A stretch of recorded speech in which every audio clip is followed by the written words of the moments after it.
Miss Brandy and Okello Max, right there with a power cable. And I'm hoping that you have your power cables on so that you can listen in and tune in to the Power Morning Drive Show. My name is Wanyoike, and I'm officially welcoming you to Kenya's biggest conversation show right here on the Power Morning Drive Show on Power Radio. Let's get you to work, and I'm going to give you the live traffic updates. But remember, you can always get in touch with us on our social media handles. We are at Power Radio across all social media platforms. We are on Instagram, Facebook, Twitter, as well as, I should call it X, as well as TikTok. And you can also get this live broadcast on our YouTube channel. We are at Power Radio. If you haven't yet subscribed, kindly go there and do so. We would really appreciate it. And thank you so much to all our subscribers. Tunaona manze numbers zinaenda tu zikigrow. We really, really, truly appreciate you. But now let's get you to work. We start off with Langata Road. Langata Road, I can see that it's looking crazy today. From all the way from Uhuru Gardens as you head towards Dam Estate, going towards Airport View Estate, all the way till Western Hotel. Things are absolutely crazy, bumper to bumper there. So if you can get an alternative route, I would highly recommend you to do so. Then we have Raila Odinga Way from T-Mall Junction as you head towards Riara University. It's absolutely madness, and then things clear up as you get towards Strathmore University, going up all the way till the Mbagathi Hospital, and then they start clearing up until you get to that area of the in the Ngong Road roundabout intersection, and then things start getting crazier. Now that you're on Ngong Road, let's see what the road is looking like today. That whole area from where is this? You Woodley, as you head towards the Royal Nairobi Golf Club, things are snarled up. A little bit of some traffic there, especially inbound towards town. Outbound also, as you go out of town, things are looking a little bit crazier. But then as you get towards Glam Dry Cleaners there, as you go towards the Nairobi Coptic Hospital, things start getting clearer from there. So yeah, that's what Ngong Road is looking like. Let's see another road, Wanyoike Way. Things are looking a little bit crazy from Lion Place all the way down till as you head towards the anniversary tower. So that's the whole extension of Uhuru Highway. Things are looking a little bit crazier, then it clears up after that. So that's what is happening on that route as well. Kama kawaida, Thika Road looking absolutely crazy. All from Survey as you head towards Moranga Road inbound. Hapo hivyo Globe Cinema, things are absolutely crazy, bumper to bumper. The town is painted red, so kama unaweza tafadhali get your way out of that traffic, you better do it, because it's not actually it starts from drive-in. It starts from drive-in, goes all the way to Survey as you go towards KCA University, Muthaiga Square, Nairobi. Things are looking absolutely crazy as you go also towards Pangani. Limuru Road, things are looking good on your end. Kuna ka jam tu pale hivyo as you get out of Muthaiga, just slightly out of Muthaiga as you head towards Aga Khan. That whole stretch from Parklands, things are a little bit snarled up, but it clears out after that as well. And then we have Kiambu Road from the Directorate of Criminal Investigation, that is DCI, as you go towards the National Youth Service, Muthaiga Golf Course, Gertrude Hospital. Things are not looking too shabby. Not too shabby, but not so good. There's a little bit of some tightness. Then it opens up as you head towards the interclose as you get to Thika Road as well. So that's Kiambu Road. Let me see. Jogoo Road, kama kawaida, not looking so good today. things are a little bit crazy, especially as you head inbound towards town. We also see the Nairobi West Hospital. Now, this is the Mombasa Road route from Bellevue as you go towards Nairobi West Hospital. Vitu zimeshikana bumper to bumper. Lusaka Road also very, very busy today morning. But Bunyala Road, kama kawaida, that one is always ni kama kawaida. Things are always busy on that route as well. Yeah, so in case you see any accidents or incidents, do let us know. The hashtag to use is Power Morning Drive, and you can also get in touch with us on our socials. We are at Power Radio across all platforms. Get to work safely. Let's get some music, and then I'll be right back with the national and international news roundup. This is Power Radio. Your kind of music, all day, all night, right here on your only station, Power Radio. Pogma Martin by the phenomenal woman Fena Gitu alongside Okello Max, and it's playing right here on Power Radio. This is the Power Morning Drive Show. I am your captain, Wanyoike, and we are cruising this ship from 8 a.m. all the way till 10 in the a.m. So thank you so much for tuning in. Now, let's get into it. Let's get into what is happening. We start off with the Standard newspaper. And I can see that the front page story today is Taming False Prophets. Government is introducing radical measures that seek to put an end to cultism, devil worship, and nefarious religious activities being pushed by men and women of dubious character. The measures include fresh registration, enactment of new laws, and prescribing punishment for outrageous belief systems. We will get into that story. Also, on the page cover, we also have teachers as threatened to strike over salary dispute as a story that is to be found on the page 3 of the Standard newspaper. On page 21, we have an international news where Venezuela is rocked by polls protest. We will get into that. EABL profit drops 12% on inflation. The Paris effect on Kipchoge versus Bekele duel. Sports there. We also have Dorcas Oduor. EDs. Ruto nominates first woman attorney general on page 2, and leader split on talk of DP impeachment. That story on page 8. So let's get into it. On the page 2 of the Standard newspaper, Ruto nominates Oduor Attorney General Askul Moe EAC Minister. Now, according to the Standard newspaper, President William Ruto has nominated Dorcas Oduor to the position of Attorney General, replacing Justin Muturi, who was recently nominated Public Service Cabinet Secretary. Oduor currently serves as Secretary of Public Prosecutions at the Office of the Director of Public Prosecutions. Senior counsel Dorcas Oduor has vast legal experience spanning over 30 years in the public sector. She had previously served as Deputy Director of Public Prosecutions, Head of Economic, International and Emerging Crimes Departments for over 20 years, having started her career as a state counsel in 1992. So people are saying that she could be a good fit because of her vast legal knowledge as well, because, you know, it's the highest docket in terms of that office, being the Attorney General as well. Something else also about her, Oduor has also worked as the Deputy Chief State Counsel and as the, I said that.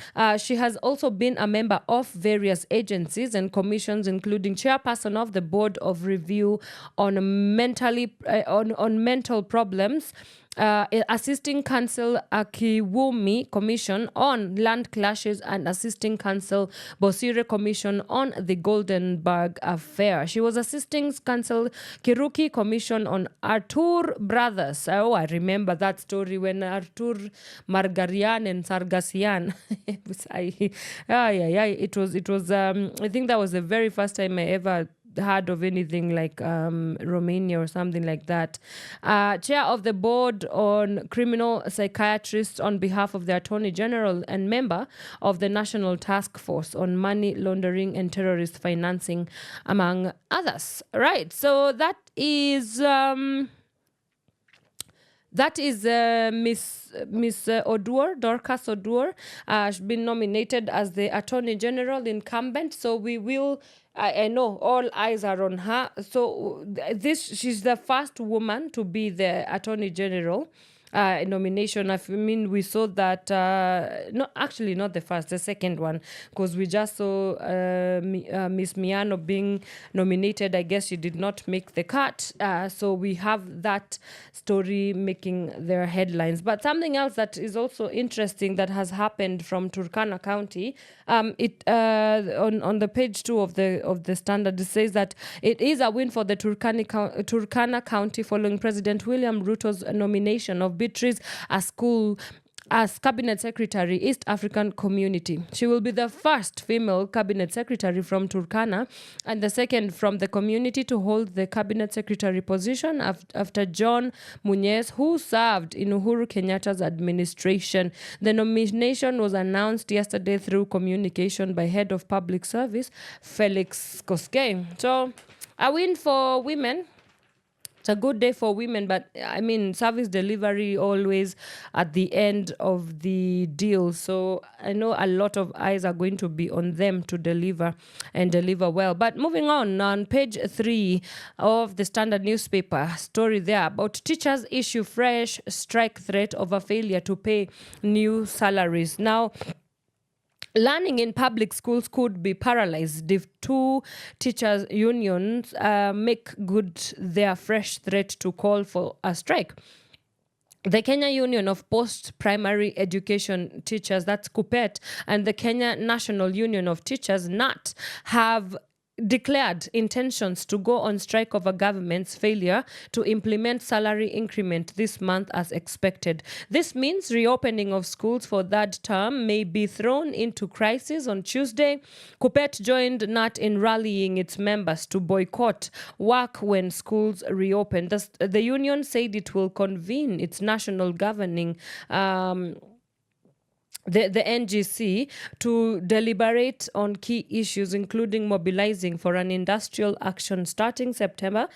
KUPPET demanded that the government implements the second phase of the 2021-2025 collective bargaining agreement that was to take effect in July. So, watu wamesema wanaanguka nayo. Yeah, so that you can get your copy of the Standard. Read that story in depth on page 3. So we have an interesting story here now on page 4 and page 5. Religion on trial. We have a story here that team proposes radical changes to tame rogue religious leaders. Now, Presidential Task Force has made drastic proposals which could slam the doors on briefcase churches, doomsday cults, and false prophet. The Rev. Mutava Musimi chaired a team on legal and regulatory framework governing religious organizations want the state to undertake a radical surgery on religions to tame runaway impunity. Established in the wake of the Shakahola massacre in Kilifi, where hundreds of Paul Mackenzie's followers fasted to death, the task force concluded that time had come to balance the scales between individual freedoms and public good. The team, composed of eminent clerics and scholars, worked in the background, avoiding the dean of the public space to come up with proposals which will alter the manner in which churches are registered. Now, some of the proposed offenses, according to the Standard, is endorsement of a political party or candidate or engaging in any political activity in order to gain political power, conduct of harmful religious practices. I do not know what harmful religious practices mean in this case. Intimidation of another person to engage in any religious practice that is harmful to the health or detrimental to safety or endangers the life of the other person. We also have criminalization of practices such as suicide bombing and fasting, use of force, threats, intimidation, fraud, or violence to coerce another person into believing or not believing in a religion or belief.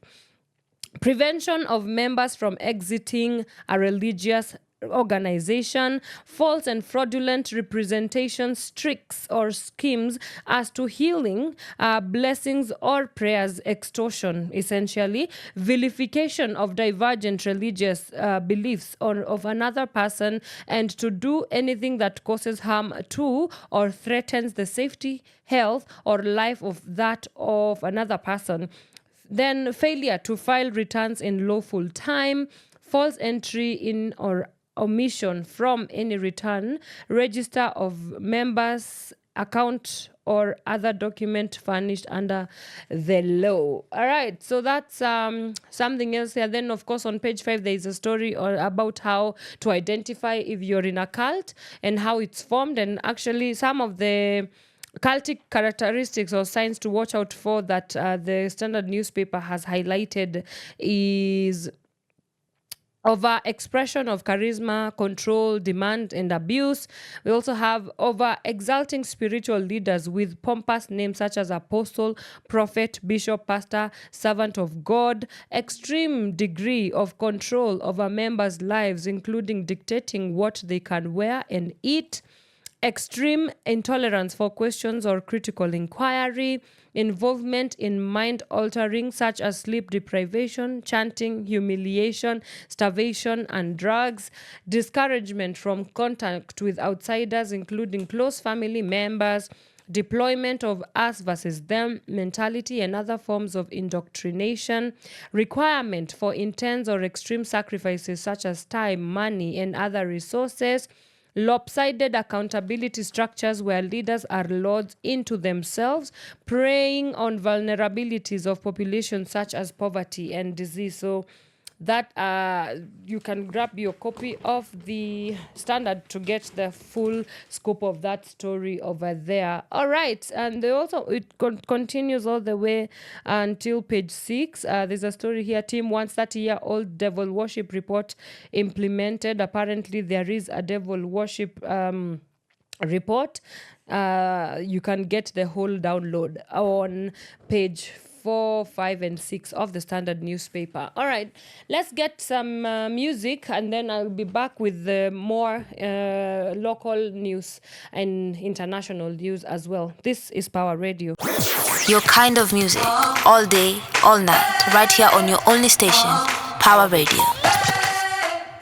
Miss Fee with I For You, and it's playing right here on Power Radio. This is the Power Morning Drive Show. My name is Wanyoike, and I now want to wrap up our news headlines with some international news. Now, let's go all the way to the South America.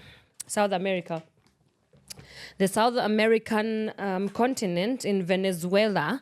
Now, the protests persist in Venezuela in the wake of disputed elections. Now, according to AFP Caracas, 4 people have now been reported killed during protests against the election victory of President Nicolas Maduro, according to 2 NGOs. The National Hospital Survey, a network that monitors crisis in the country's hospitals, reported 2 dead in the state of Aragua and 1 in the capital, Caracas. It said 44 people had been injured. On Monday, the NGO Foro Penal reported 1 dead in the northwestern state of Yaracuy.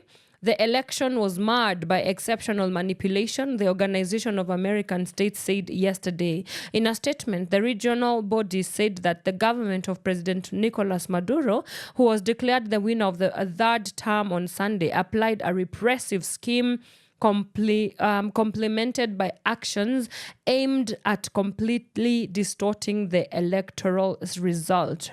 Security forces fired tear gas and rubber bullets at angry protesters challenging the re-election victory claimed by Maduro, but disputed by the opposition and questioned by many other countries. Thousands of people flooded the streets of several neighborhoods in the capital, chanting freedom, freedom, and this government is going to fall. So I guess it's not just a Kenyan issue. I mean, it's like a wave that is happening across the world where people are just tired of their governments and they want to see better. They want their governments to do better for them, and to just hold their governments accountable.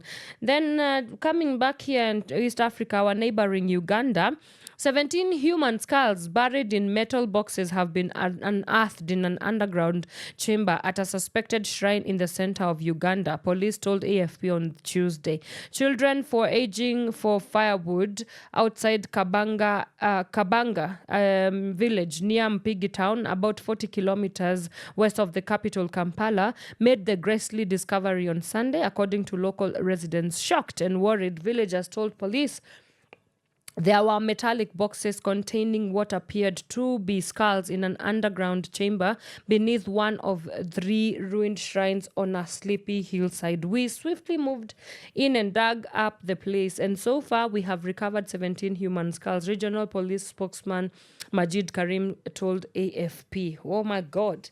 That is quite crazy. And then something else in Asia now, 93 dead after landslides strike India tea estates. So there's that story on page 21 of the Standard newspaper. On page 22, we can see there's a story about Tunisia's upcoming presidential race marred by candidacy constraints. Now, Tunisia's president right now is Kais Saied, kicked off candidacy submissions for its upcoming presidential elections on October 6th amid what experts say are significant constraints on hopefuls challenging incumbent President Kais Saied. A number of conditions and requirements to run for office have changed under Said, 66 years old actually, who was democratically elected in 2019 but orchestrated a sweeping power grab in 2021. To qualify to appear on the ballot, candidates are required to gather an enormous number of signatures, said Amin Karat, a political analyst at Independent Observatory AI Bosala. So yeah, that story right there about Tunisia's upcoming elections puts us full stop on our news, local and international news stories. And now we will get into our day's conversation in the second half of the show. We are looking at, of course, you know how we do it here on the Power Morning Drive every Wednesday. This is Retire Wednesdays. It's our special edition shows that is aimed to look at the space of civic education and what you as a Kenyan citizen needs to know in terms of rights, inclusion, transparency, accountability in your institutions. Those are political, social, and economic institutions. But today, in a special edition of the Retire Wednesdays, we shall be looking at the impact that civic education has had in light of the we can say just concluded protests that have happened since June, and now we are in July. So could the movement have gone the way it did if Kenyans were not civically empowered and civically educated, and what would have been the implications if that were the case? Or is the outcome that we're experiencing right now as a result of the civic education efforts that have happened throughout the country? So yeah, that is our day's conversation. So you do want to stick around. If you want to get in touch with us, you want to request a song, as long as you keep it 100% Kenyan. If you want to ask a question about civic education as well, hit us up on our social media handles. We are at Power Radio across all social media handles, and also you can subscribe to our YouTube channel. We are at Power Radio. If you haven't yet subscribed, kindly go right there and do so. We would really appreciate it. You can also get this live stream on our website. We are at www.power254.org/Power Radio. All right, let's get into some music and then I'll be back with our day's conversation. Keep it 100% Power Radio. Your kind of music, all day, all night, right here on your only station, Power Radio. Tuxedo featuring Nyashinsky with their song Ability, and it's playing right here on Power Radio. Now, let's get into our day's conversation. As promised, today we are discussing the impact of civic education in light of the just concluded protests that has happened, or over the span of the last 1.5 months or so. Yeah, so let's get into it. Now, for somebody who might be listening to this and have no idea of what civic education is, simply put, education is the provision of information and learning experiences to equip and empower citizens to participate in democratic processes. And of course, that is a provision of the Kenyan Constitution. It's a right for you to be able to be equipped and availed to information, especially information that regards national processes. We talk about democracy, talk about governance issues, talk about public participation. You are privy to these rights. You're privy to understanding what goes behind the scenes when it comes to public processes. And something interesting that I want us to look at is that so what has been the impact, right? June 25th came, people were out on the streets, but it's without a catch, because the interesting thing that I was thinking about is if at all Kenyans did not have the information that they had, and even zooming in or zeroing in into the main baseline, the base of the Kenya, of the face of the protest has been the Gen Z, and a big number of the Gen Z, you could see them even going onto their TikTok and Facebook and Instagram pages and breaking down the finance bill and giving us the reasons as to why they are going out to the streets. For the first time ever, we have been able to see people who are very aware of what they are doing, so that the decisions that they are making are coming from a very informed place. And so that is one of the ways in which these protests have been impacted by the availing of civic education. I know we are living in the 21st century, and of course everybody dubs the 21st century as the information overload age, right? And to an extent, it is great when it is used and put into great use, as we have seen in Kenya. So we saw something interesting that has also happened that I know that has led to the impact of that we have seen, whether in the one or two or three things. A win is a win is a win, and we're going to take the wins that we have taken. Is content creators. A big shout out to content creators who this time around they really pushed the messaging out there. I want to give some notable names like Mike Mushiri, Magunga, Gasheri. We also had a big pool of content creators who, during that process of the finance bill, they decided to turn their social media platforms to use it for the social good, to use it for the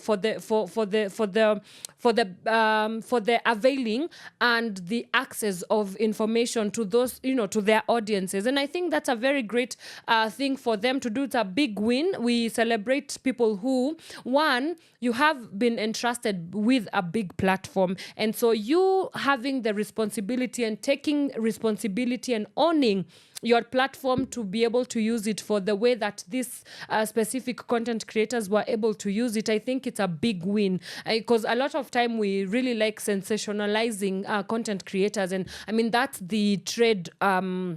That's the way the industry is shaped. That's how the trade is. The tool of trade is sensationalism. Like there's nothing else that we can do about that. But for this time around, I think we saw a new entrance of a new heightened, I guess, awareness of content creators and just wanting to give of themselves for the better good of the Kenyan people, and of course for their country. So I think that is something that civic education has had a big part to play in terms of bridging the gap between those Kenyans that would otherwise not have known what is going on and those that do. And something also interesting that I was able to also pick up, that civic education, if you want it impactful, if you want it sustained, if you want it, I would say, effective, something interesting that specific content creators were able to do, like Mike Mushiri, he broke it down in his native language, that's Kikuyu, and Magunga was also able to do it in Luo, and I think that was also very smart, because now people who maybe because of a language barrier, they were able to be reached, right? Because the assumption is that not everybody, the assumption is that people can understand English or Swahili, but that's not the case. Kule down mashinani, there's a mama maybe of 70, 60, 50-year-old who has no idea of what this finance bill would potentially or would portend for her, right? And so them coming in and being able to chew the information for them and then relay it in a language that is understandable to the people who would have otherwise been relegated from this information, I think that's a big win right there. And so it's a great way. So what we're saying today is that civic education is effective if, one, there is responsibility given or bestowed upon the people who have platforms and are able to actually capture the essence of the information that is being churned out, and also the connections, because you see there's no communication without a feedback loop. That's what my lecturer taught me back in school when I was studying media. They were like, if your information is not able to be palatable to the audience, and then there's no channeling it back to where you get feedback, then you might as well be talking and resounding as a resounding gong, because you're not this. How do you measure the impact of whatever it is that you're talking about? So and that's something interesting, because I would hear just even straight from the comment section of some of these content creators, Kenyans were really applauding their efforts. I could also hear a lot of just welcoming this kind of new wave of content creators that are very woke. That might be a very outdated term, woke. I don't know. What are the young kids nowadays calling being woke? In my generation, we called it woke. But for the sake of this conversation, yeah, people who are very aware and alert of what is happening, and they want they don't want to keep the information, but they understand that if they open up the space, then it creates, because there's power in numbers, it creates more awareness, it creates more alertness from the greater good, and I think that's something that we should absolutely be celebrating from this point going forward. And then of course us as Power 254 right here, right home, let's bring it back home. Organizations have been doing the Lord's work. And to just give an example, Power 254, with the help of Uraya Trust, those are our partners in the implementation of our project called RETAI, which RETAI is an acronym for rights, inclusion, transparency for accountable institutions. And we are implementing this project, which is basically is a civic education project that is aimed to reach people kule mashinani, and we are implementing it in Nairobi, Kajiado, as well as Nakuru counties. And so organizations have also had a very big part to play in ensuring that this information is disseminated, because again, you cannot make informed decisions as a voter, as a Kenyan citizen, as anything that you are needed to be in the space that you in the space that you take up as a member of the public, unless you are informed. In that, if you were to go right now, maybe for example, and approach your area MCA or approach your member of parliament, how would you do it if you do not know what the provisions for you are? That's where civic education comes in. And so we are looking at all the ways and all the people that are very crucial in terms of this work of continuing civic education, and not just being the gatekeepers of civic education, but really relaying it to the next and the next and the next, which I would say that has been a bigger challenge, because we've not been seeing I went to a training last weekend, and we were being taught about discipleship. Now, I'm a born again Christian, and of course, discipleship is one of the major. It's one of the approaches, or I would say models of how Christianity works. Jesus came and he created disciples, and he said that if you want to be my disciples, you have to go out to the world and create more disciples that will create other disciples if this faith is going to continue and sustain itself. And so in the same way, civic education works in this way. Us as an organization, for example, Power 254, as we are implementing this civic education, we are going into the communities. We are teaching people that this is what the Constitution says. We are teaching them this is your right. We are teaching them this is how governance work. We are teaching them about public finance management, and the whole cycle of the budget. We can only measure its impact based on one, if they relay that information to the next person and they break it down, right? And the next person also is able to educate the other and the other and the other, so that when we're talking about inclusion and diversity, it's not just acute suggestion, that it can actually be indeed, not just in theory, but indeed we can actually see the application of it indeed, right? And so these are some of the ideas that we want to. One of the reasons as to why Power Radio exists is to be able to capture conversations and information that mainstream media would otherwise not cater to, because of course we understand mainstream media, they have some targets to reach, and they have of course advertisers are on their neck, and the model and how mainstream media works is not necessarily how we want to work here. Our main focus is to be able to just represent the common mwananchi and reach that person who might never be reached, maybe by the news of a local mainstream media station, because of just how their programming is arranged.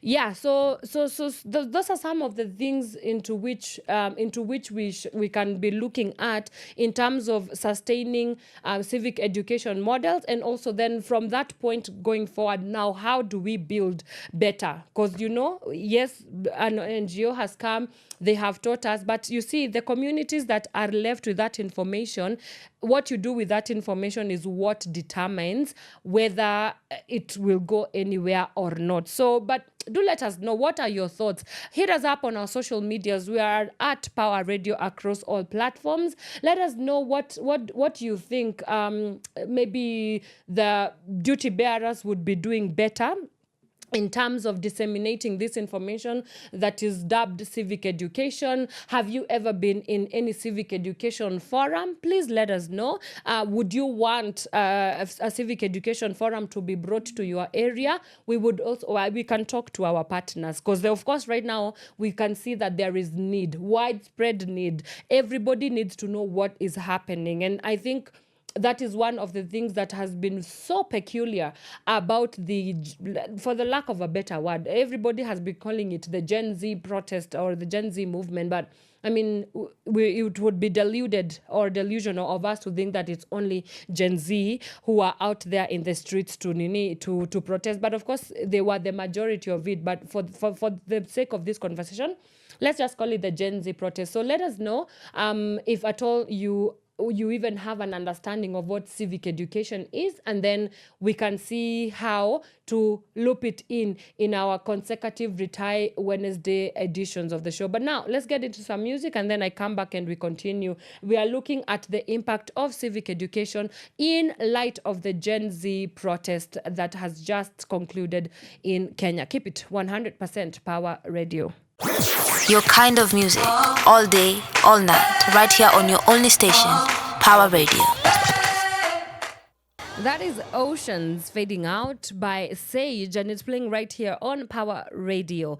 We are talking about the impact that civic education has had, specifically in light with the I don't know whether I could say just concluded Gen Z protest. I think we're still in the we are still in the very super politically charged and high octane climate here in Kenya. But hey, let's see where this goes. So we are continuing with some of the things that we have seen that led towards these, first of all, the protest, and also something that has also helped in the sustaining of those protests, because it is important. And now we are going to look at some of the components and the objectives as to why civic education is important. And one of the components of civic education, according to a website here called the Eric Education Resources Information Center, is 1, knowledge, 2, values, and 3, behavior. And we're going to go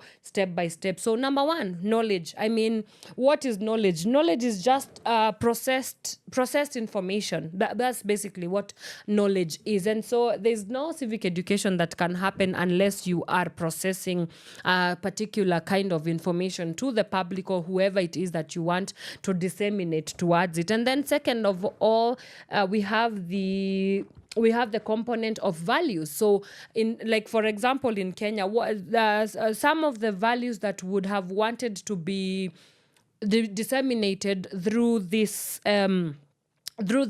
civic education is, 1, what does the constitution say? Because I mean, we are trying to get to a place where we are not just educating people out of the clouds, out of the blues. No, it is to ensure that the Kenyan public knows what the laws of their land state and what that has to do with them. So when it comes to either rights, when it comes to things to do with governance, all those public processes, there are certain values that you want the Kenyan public to know when you are a civic educator. And of course, so this could range from citizenship to your roles as a citizen, things to do with the patriotism as well, things to do with integrity, the values. And I think it does vary from country to country, but there are some values that overarch, just like humanity. There are things that are truth here in Kenya that will be truth in Uganda, that will be true in South Africa, that would be true in Tunisia, right? Because at the end of the day, civic education comes not in of itself, but it comes packaged with an agenda of, 1, upholding just basically human life, and putting in context human life in the way that it should be put into context, right? And the upholding also of human rights. So we have values that are very specific to nations, but also we have values that are specific to just the fact that you're a human, and that also could cut across. And then lastly, we have behavior, but these are just what the Eric Foundation has been able to capture. But there are so many vast components of civic education, because we have to look at, for example, the audiences. How do you engage the audiences, right? We can look at components like the effective messaging. For example, messaging patterns, messaging channels and outlets as well. There's also things to do with integrity, right? I've had so many stories of people going into public participation forums, and they are given the information that is not what was right? I remember somebody sharing that they went to a public participation forum where they were being taught about the new constitution, only for them to be given the old constitution. And I'm like, that's not integral. So you have to ensure that all this the checklist, right? You have to go with a checklist as a civic educator, and also as a person who is going to be engaged and to be educated civically. You have to be aware of some of these issues, because they are very pertinent issues to how important the information that you are getting is. And secondly, it determines what you do with that information, because it has to be of value. It must add value to you. It must be, maybe you went in there absolutely green, you did not know what to expect, and then you were taught something and it started making sense. Or some people it might be a little bit of that topic, but the civic educator has come in and shed more light and added more value to whatever it is that you are doing in that kind of in that space that you are in and within. So, of course, this is a conversation that we can never really exhaust. One show, I keep on saying, is never enough. One conversation is never really enough to exhaust the intricacies, the complexities, the dynamics of anything really that we ever do as humans, whether that is elaborating democracy processes, whether it's creating spaces where Kenyans can publicly participate or engage and rub shoulders with governance, with the political class. I mean, they're just, it's an ongoing conversation. It's an ongoing process. And that's why we exist. Again, let me reiterate, Power Radio exists just for the greater good of the Kenyan Mwananchi. Like, we are here to we exist for the sake of you.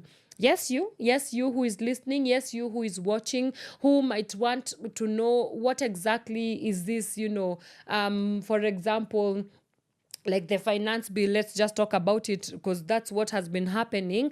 Maybe you might have questions. So now what? That's why we exist here. We exist so that the Kenyan Mwananchi can be able to be privy to the information that is not necessarily very available, or even if it is available, it's not very accessible to the Kenyan Mwananchi. Yeah, so those are some of the little issues that we can be looking at and discussing when it comes to looking at the impact that civic education has had on the Gen Z protest. Again, I use that term very loosely because I am very aware that these protests were not just by Gen Zs. A lot of many generations, we saw the old school baddies, as people were calling them, also out in the streets to protest for a better country and demanding for better governance and stuff like that.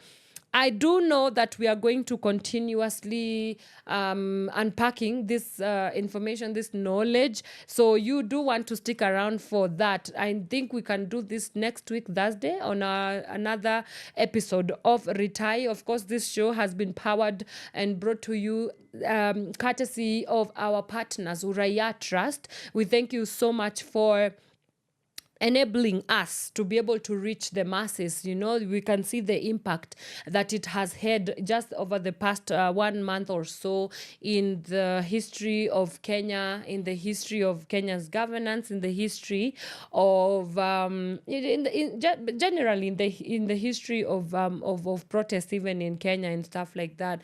Also, I take this opportunity to give to let you know that on the 10th of August, we do have an arts exhibition. It's going to be happening at the Kenya National Theatre, just to look at what are some of the messages that we want to continue marinating upon as the Kenyan people. So we are going to get more details as we go on, but you can head out on Power 254 and Power Radio, Instagram, and social media platforms to get more information about how you can be a part of this arts exhibition. But basically, the heart of the exhibition is going to be looking at the just concluded protest and what they might portend for the future of this country. It's a time to reflect about what has happened. It's a time to reflect about who we are as a Kenyan people. It's a time to reflect about what we could essentially be looking at in terms of what now next. What do we do with this information? Where do we go from here? What does this mean for the future of Kenya? It's a great place to just come and get in touch and be one with your Kenyan soul, with your Kenyanness, as we conclude on this journey. But again, I always say that a conclusion of one journey is always the beginning of the other. I don't know who said that the summit of one mountain is the base or the floor of another mountain. So it's continuous. We are continuously learning. We are continuously seeking experiences where we can grow, where we can interrogate some of these issues, because it is important. And that's why we are here. So I can see that my time has come to an end, but as kama kawaida, you do join us on Friday. By us, I mean just me and you. I don't know who us is. I will see you on Friday, same time, same place, 8 a.m. to 10 a.m. on the Power Morning Drive Show. Kama kawaida, today is Wednesday, so She Talks will be coming up. And then we also have Gift of Gab. You better catch the dynamic duo of Mr. Elijah Moz alongside DJ CJ Kenya as they bring you some good hippity hoppy hip hop vibes. You do want to stick around for that. But for me, for now, it's a thank you. It's a goodbye. See you on Friday. But keep it 100% Power Radio, where we tune in and power up. Adios, deuces. It's been real. I'ma see you when I see you. Your kind of music, all day, all night, right here on your only station, Power Radio.